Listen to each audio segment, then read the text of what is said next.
What is up guys, my name is Andong and welcome to the very first video in the cold noodle series. Today I'll be sharing a recipe for a Vietnamese inspired cold summer salad. It's kind of like a Bun Chay, and I'm sorry if I butchered the pronunciation, but either way, this is a perfect light lunch for a hot summer day. And we are gonna get started in 1 second. I just have one little question to ask you beforehand, which is, do you like recreating and learning about delicious foods from all over the world? And if your answer is yes, then you have come to the right place. Go find that subscribe button and don't forget to hit the bell for weekly food inspiration. Alright, but now let's get to our cold noodles. And the first thing we will need for cold noodles, noodles. So for this type of cold noodles you have two options.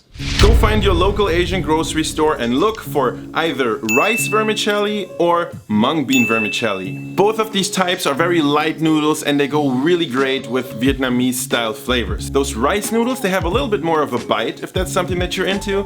And those mung bean noodles, well, they are a little bit more tender and a little bit easier to work with. That's why I went for those. So cooking them is actually quite simple. You have to cover your noodles in boiling water and let them soak for, well, just a while. I'm not gonna give you an exact amount of time here because it kind of depends on what type of recipe each brand is using. So just to make sure, check the instructions on the back of your noodle packet. In the meantime, we can julienne some carrots and we will do the same with some beautiful daikon radish. We will make some super easy Vietnamese style quick pickles with those, and all we need now is a brine for them. First you want to take some salt, sugar and rice vinegar. Then roll a lime to release its juices and then squeeze that in as well. Top up with some water just to submerge the carrots and radish, and then cover and set aside. Next, cucumber. We want to get rid of those seeds in the middle. They have a little bit too much water. So that's why I like cutting the core out like this. And now, julienne the trimmed parts and set aside. Now we're gonna make a very classic and quick Vietnamese style sauce. First, some chili. I'm using jalapeño just because I love jalapeno so much I can't help myself. The more traditional choice would be the bird's eye chili. Then slice some garlic, squeeze in some lime juice and then add sugar, vinegar, a good portion of fish sauce or soy sauce if you want to keep it vegan, and some water. Et voila, your super sweet, savory and tangy Vietnamese style sauce. And now let's get some toppings ready. I really like the crunch of fresh mung beans, and all they need is a quick rinse. That's it. Of course, there can be no Vietnamese salad without some fresh sliced herbs. You want to slice some spring onion, and I also have cilantro, which is great if you don't think it tastes like soap, and Thai basil, which is one of my favorite herbs of all time. Next up, you want to crush some sesame seeds and peanuts in a mortar, and you could also leave them whole, but this is more fun. And now we're almost set. Give your noodles a good rinse under cold water and place them in a bowl.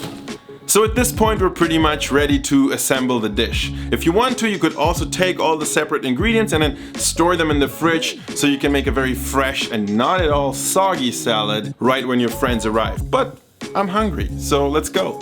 So grab your noodles and then on top add in your cucumber, bean sprouts, some of those fresh pickles, your fresh herbs, a good helping of sauce, and then you can top everything up with those sesame seeds and peanuts.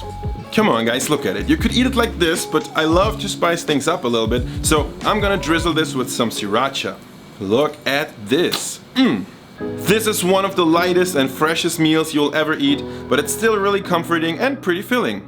And of course you could add some meat or tofu, like some barbecued pork with lemongrass will be Let me know in the comments what your favorite topping for this dish would be. I mean, I'm really just here to give you ideas, so it's your turn. So the cold noodle series will return next week. Give this video a thumbs up and don't forget to subscribe. And guys, a little bit of news. If you like what you're seeing on this channel, you can now head over to my Patreon page and become a patron and support what I am doing right here on this channel, and make sure you get your weekly fix of food inspiration from all over the world. Needless to say, I will be eternally grateful. Enjoy your cold noodles and I will see you in the next video.